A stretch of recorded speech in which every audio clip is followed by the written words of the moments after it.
Boa noite a todos.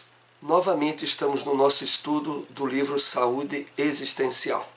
E dando prosseguimento ao tema que tratamos no nosso último encontro, hoje iremos ouvir o tópico Como Superar os Conflitos, que faz parte do capítulo 2 do livro Saúde Existencial. Mas vamos para a nossa introdução com um breve comentário de um texto de uma mensagem do Espírito Emmanuel.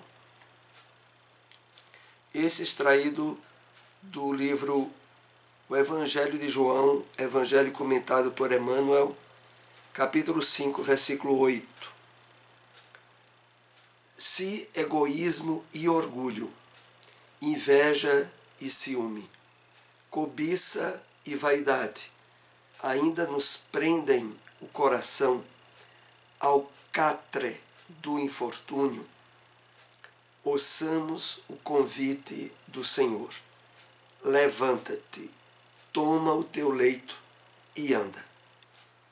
E erguendo-nos pela fé, saberemos sofrer a consequência ainda amarga de nossa própria sombra. Vamos então fazer aqui algumas observações para fazermos uma ponte dessa mensagem com o nosso tema nesta noite. Emmanuel aqui nos convida à reflexão, porque ele começa dizendo: se egoísmo e orgulho, inveja e ciúme, cobiça e vaidade ainda nos prendem o coração ao catre, à prisão, à cadeia do infortúnio, ouçamos o convite do Senhor. Então aqui a proposta é que nos sensibilizemos ao que Jesus já havia colocado no Evangelho. E aproveitando aquela passagem, após realizar a cura de um paralítico, Jesus disse: levanta-te, toma o teu leito e anda. Numa simbologia do esforço de trabalho, de espiritualização que nós somos chamados a realizar a partir do nosso encontro com o Mestre. E continuando, Emmanuel diz: e erguendo-nos pela fé, saberemos sofrer a consequência ainda amarga de nossa própria sombra. Porque vejamos bem, todo esse alinhamento de traços que caracterizam o egoísmo e o orgulho em nós, como a inveja, o ciúme, a cobiça e a vaidade, tem suas reentrâncias em nós e não no mundo ou nas pessoas fora de nós para os quais projetamos as nossas imperfeições. Nós somos chamados a resolver essas coisas conosco mesmos. Então, inveja, ciúme, cobiça, vaidade não são problemas causados pelos outros, é por nós. E estão, como Emmanuel diz aqui no final desse trecho, consequência ainda amarga de nossa própria sombra. As nossas inseguranças, os nossos medos, nós projetamos nos outros ou nas situações da vida, julgando serem elas ou eles os causadores de nosso desequilíbrio. Mas aqui, como Emmanuel faz essa referência inspiradíssima do trecho da mensagem dita pelo Cristo: levanta-te, toma o teu leito e anda, é no sentido de assuma a sua responsabilidade, as suas imperfeições e resolva-as. Não fique projetando nos outros, nas circunstâncias ou nas pessoas. É essa a questão. Assim, vamos para o nosso tema, como superar os conflitos. E como havíamos esclarecido no nosso encontro anterior, a questão referente a conflitos necessários e conflitos desnecessários, inclusive aqueles que não tenham acompanhado o nosso último encontro, sugerimos assistirem em nosso canal no YouTube, porque lá se encontra alinhado todos os estudos anteriores. Os conflitos necessários fazem parte da imperfeição da criatura humana. E são eles que, ao surgirem, nos incitam, nos estimulam a tomar uma atitude de solução. Aquela caracterizada no episódio da parábola do filho pródigo pela atitude do filho mais novo, que houvera se afastado da casa do pai, e quando sofrera bastante, a ficha caiu, ele assume a culpa dele e volta atrás para pedir perdão ao seu pai. Aí está caracterizado o chamado conflito necessário, resultado das nossas tentativas desacertadas no uso do livre-arbítrio. Já os conflitos desnecessários são aqueles provenientes dos erros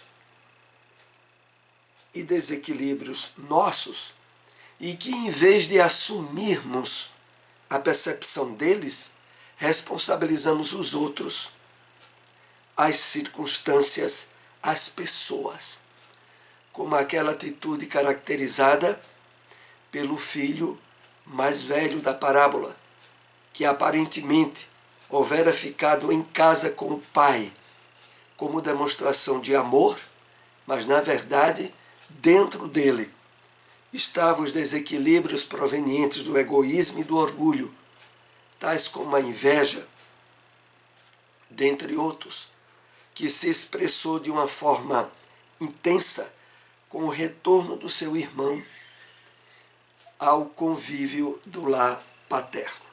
Vamos então para o nosso estudo dessa noite. Para superar os conflitos, faz-se necessária uma decisão de mudança, porque, de acordo com o que nós estudamos anteriormente, viver conflituado é uma opção.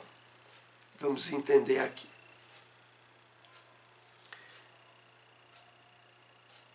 Para superarmos os conflitos, aqui é uma referência bem aos conflitos desnecessários, que, aliás, é os que mais comumente são alimentados por nós, porque são eles que nos imobilizam, que abrem campo para sentimento de culpa, de remorso, mas não para aquela atitude positiva que citamos há pouco do filho mais jovem.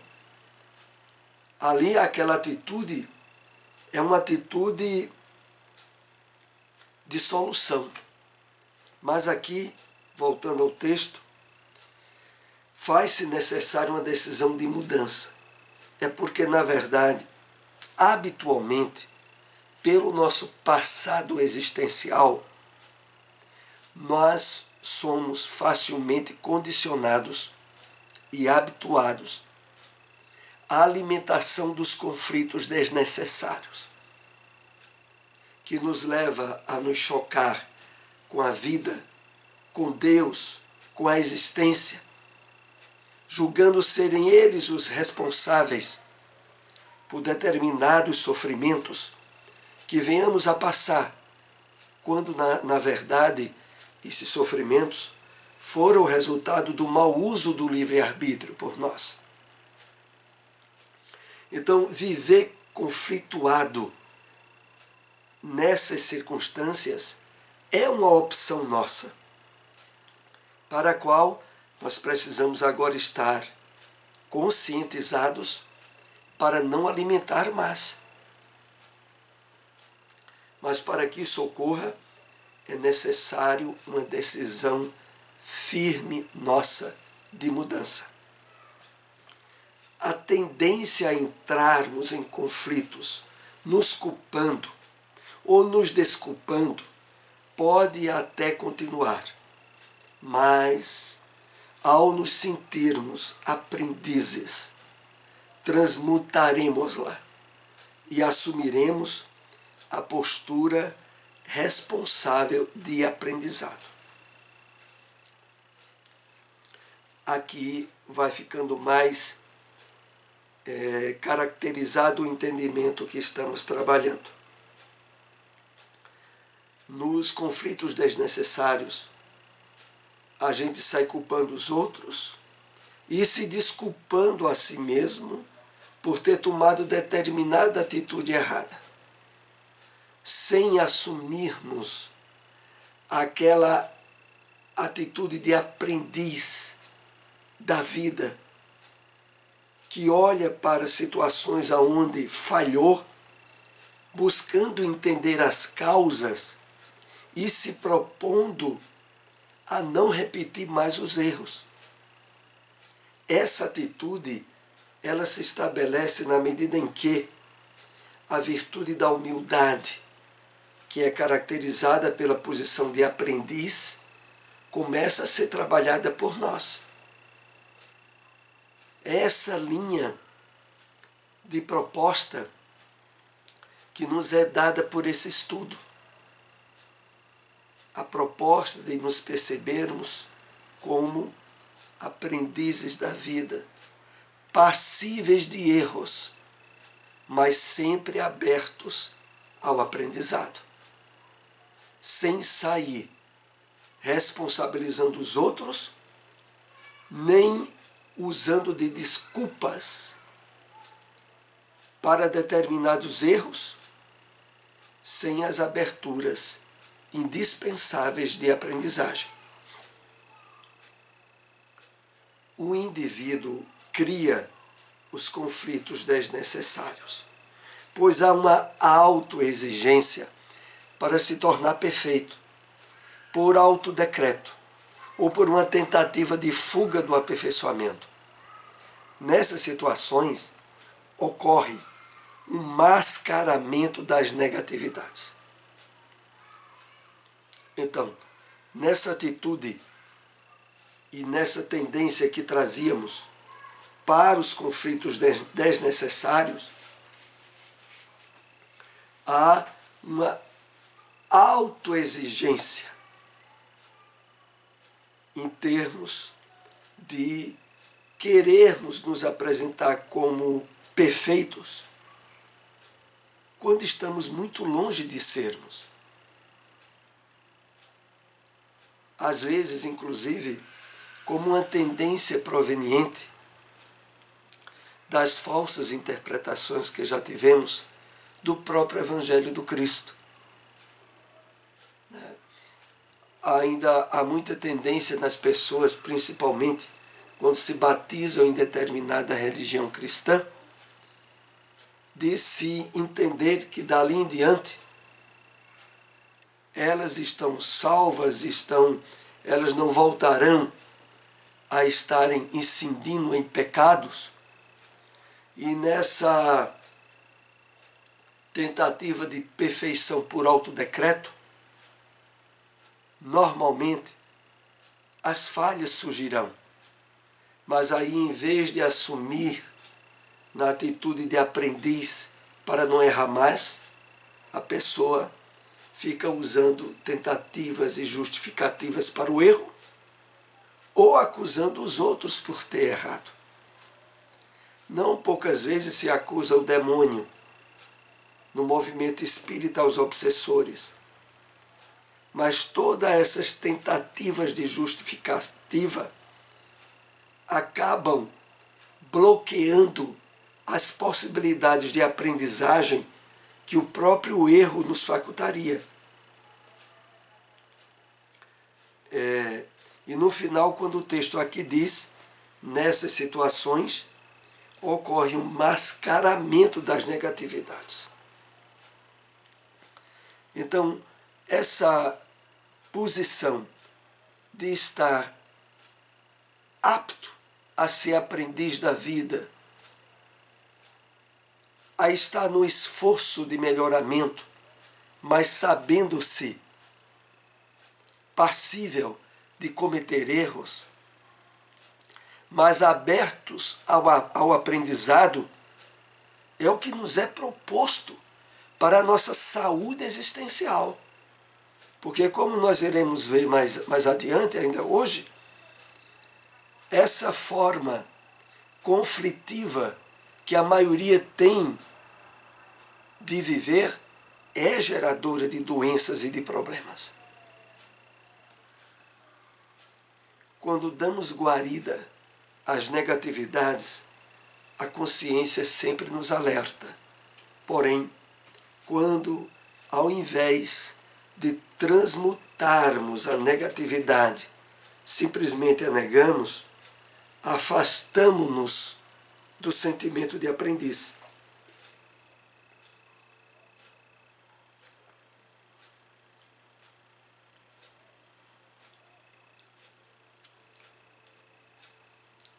Então, cometemos erros, a consciência assinala para nós. Até este ponto, tudo está enquadrado pelas leis divinas para o nosso crescimento, para a nossa autoaprendizagem.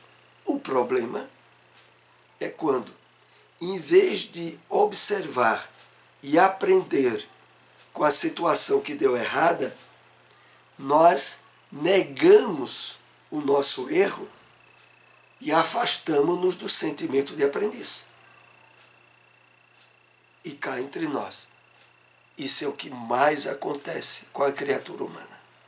E conosco mesmo, espíritas, se não estivermos trabalhando o esforço de conscientização, de despertamento espiritual, de abertura para a aprendizagem, nós também iremos escamotear, utilizar de justificativas para, aparentemente, defender a atitude errada que houvéramos tido. Quando entramos no conflito necessário, imediatamente entramos no processo de aprendizagem, de aprendizado com relação ao erro, para transmutar com esse ato o desamor em amor. A evolução ocorre com suavidade e leveza, como propôs Jesus.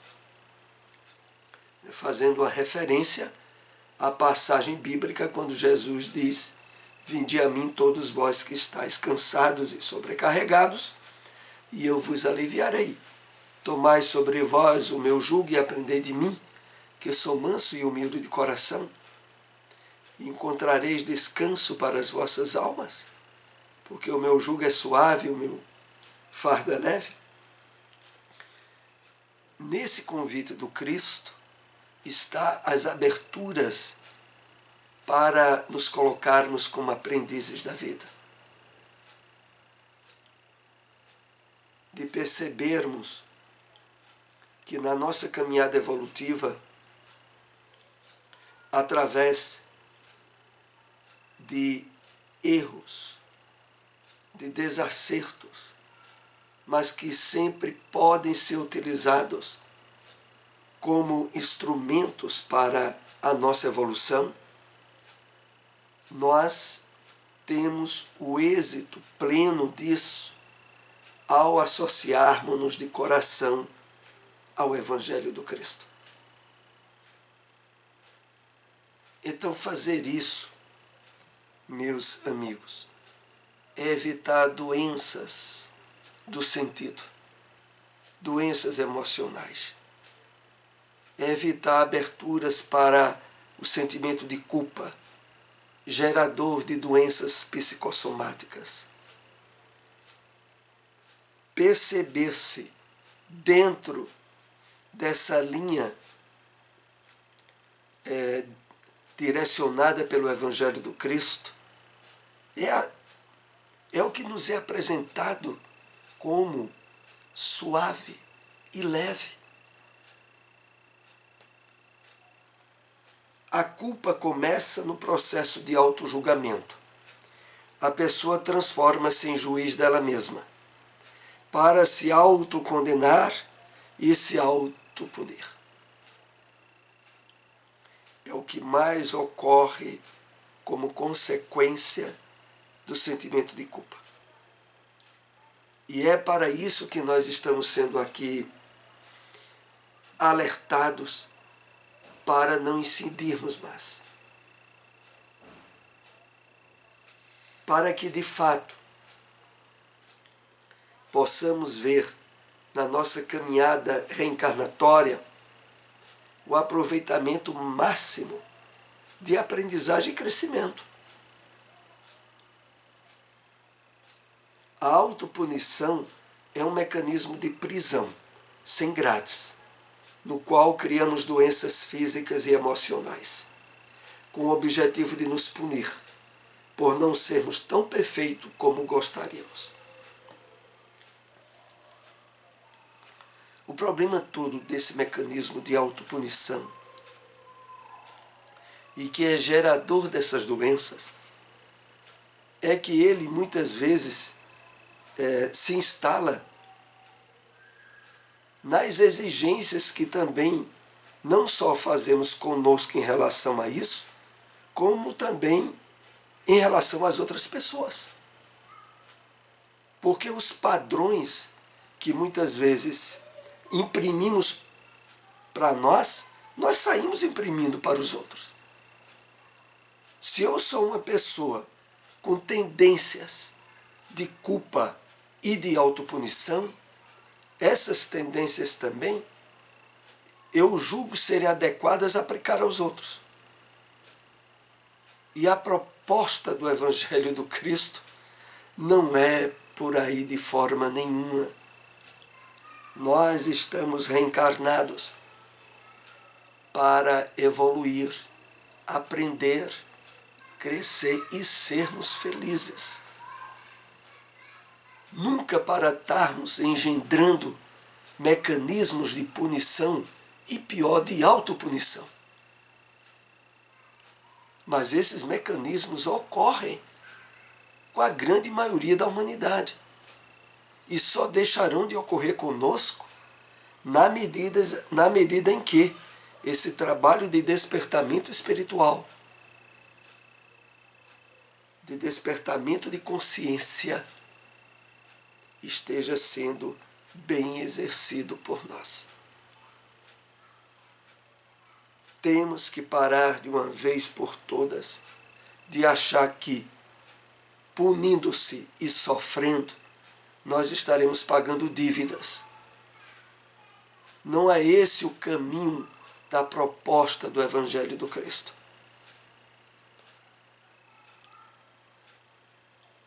É a doença existencial daqueles que não assumem a condição de aprendizes da vida.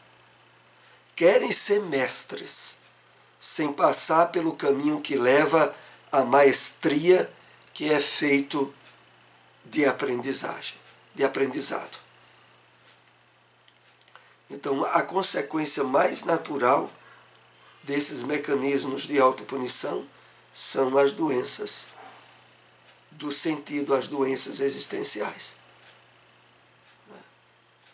As chamadas psicossomáticas, resultados de conflitos internos, de mecanismos autopunitivos que a criatura gerou contra ela mesma.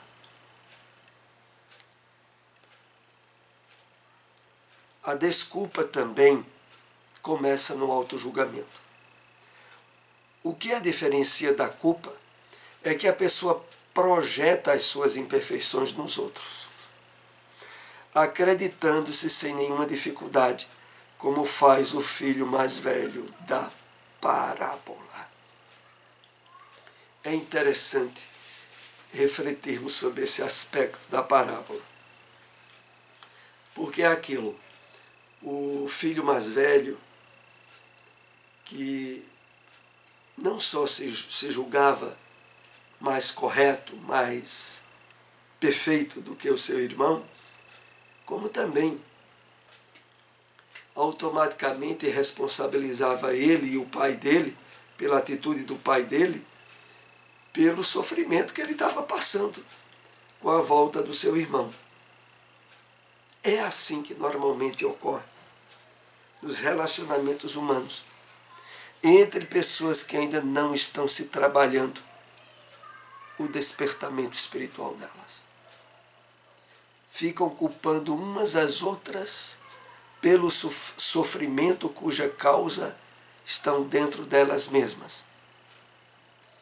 E pior de tudo isso é que esse mecanismo de sofrimento está associado a doenças. Não é só uma questão de imaturidade emocional ou espiritual. A questão também é porque engendra, dá origem a desequilíbrios orgânicos, a doenças. Também cria doenças existenciais ainda mais graves do que aquelas abordadas no mecanismo anterior, que somente com o tempo bem utilizado no futuro poderão perceber e tratar. Esse também cria doenças existenciais, é essa questão de ficar jogando culpa nos outros. É outro meio, como o texto diz, de criar também doenças em si mesmo. Então, um meio é no auto-julgamento e no processo de culpa, de autoculpa consigo mesmo, e o outro meio é quando fica atribuindo aos outros a responsabilidade pelo sofrimento que passa. Quando se faz isso, também se abre campo a doenças.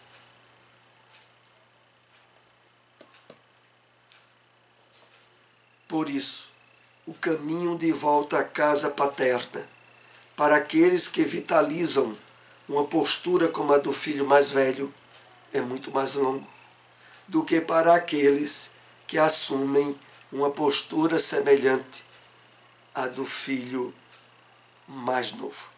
Concluindo esse capítulo, nesse parágrafo que iremos agora compartilhar, é dito o seguinte, é que de fato, na parábola do filho pródigo, na parábola dos dois filhos, há bem caracterizado esses dois tipos de comportamento, né, de conflitos. Os conflitos necessários e os conflitos desnecessários. No filho mais velho, os conflitos desnecessários. Aqueles que estão associados ao sentimento de culpa e de atribuir responsabilidade aos outros. E no filho mais jovem, o chamado campo de imperfeições, mas que estão sendo trabalhadas de forma positiva. E por quê? Porque a atitude do filho mais jovem foi assumir a percepção do erro que ele mesmo cometeu e tomar uma posição ativa de solução, que foi a de retornar à casa do seu pai. Então, no exemplo dele, a atitude que é proposta a nós, porque invariavelmente, face às nossas imperfeições, nós cometeremos erros. Mas o ensejo que aqui nos é apontado é, ao cometer, examine, avalie, assuma a responsabilidade, tome iniciativas para não repetir o erro. E você estará em pleno processo de caminhada evolutiva. É esse o sentido que aqui é colocado para nós, nesta obra Saúde Existencial. Nessa atitude do filho mais jovem, completando a explicação, está uma proposta que inclui saúde física e emocional. Então, invariavelmente, está aberto a proposta de aprendiz da vida, estará nos protegendo e nos fortalecendo intimamente, espiritualmente e fisicamente. Bom, agradecemos àqueles que tenham nos acompanhado esse estudo. Se possível, compartilhem essas informações.